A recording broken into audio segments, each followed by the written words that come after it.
Archer Aviation recently announced a partnership with Palantir Technologies to accelerate Archer's aircraft manufacturing capabilities using artificial intelligence at facilities in Georgia and Silicon Valley. This deal aims to strengthen Archer Aviation's position in the rapidly evolving aviation industry by co-developing next-gen software utilizing AI for various aviation systems, such as air traffic control, movement control, and route planning. The global eVTOL aircraft market is projected to grow at a CAGR of 55% from 2025 to 2034, which could potentially generate notable revenues for Archer Aviation once they start delivering their eVTOL aircraft to commercial customers. However, the company's long-term sustainability depends on public acceptance of eVTOLs and its ability to design, develop, and certify these vehicles while also addressing safety, noise, and affordability concerns.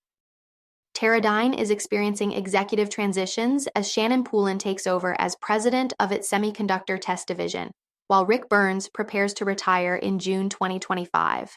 Despite these changes, Teradyne recently hosted an Analyst and Investor Day to provide insights on its business outlook. Despite challenges in Q3 2024, Teradyne still manages product launches like Archimedes Analytics Solution. Ocean Power Technologies' quarterly results showed revenue decreased by 54% compared to the prior year, while year-to-date revenues increased by 15%. The company reported a decrease in operating expenses, resulting in an improved cash flow. As of January 31, 2025, their combined cash, restricted cash, cash equivalents, and short-term investments was $10.2 million, up from $3.3 million at the end of April 2024. This is on top of OPTT recently securing a contract from a European offshore services provider for a fully integrated WAM-V unmanned surface vehicle. This marks the company's expansion into certain regions of the European Union, working with end customers and resellers.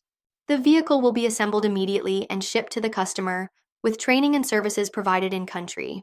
CEO Philip Stratman expressed enthusiasm about the contract, highlighting the demand for their systems and the potential for future deliveries and opportunities across various markets. Similarly, OPTT also recently received a binding letter of intent to deploy a powerbuoy for an undisclosed customer to demonstrate the survivability and suitability of the system for certain defense and security applications in extreme sea conditions. This comes after signing a teaming agreement with a major international defense contractor last year to provide its Mero suite of solutions focused on specific geographic regions.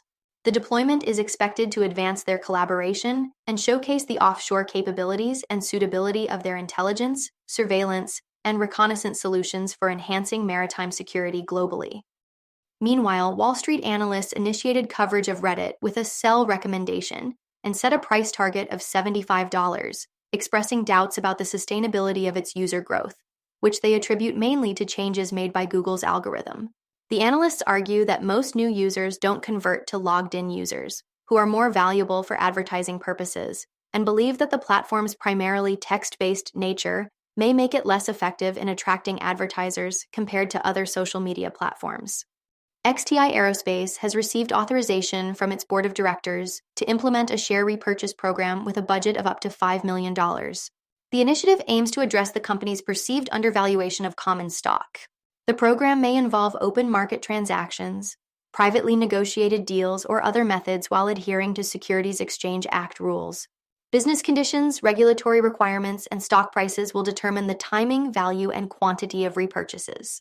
The program runs for 12 months but can be extended or discontinued at any time without obligation. For more on XTI Aerospace and other companies, follow Ascencore. Thanks for watching and have a nice day.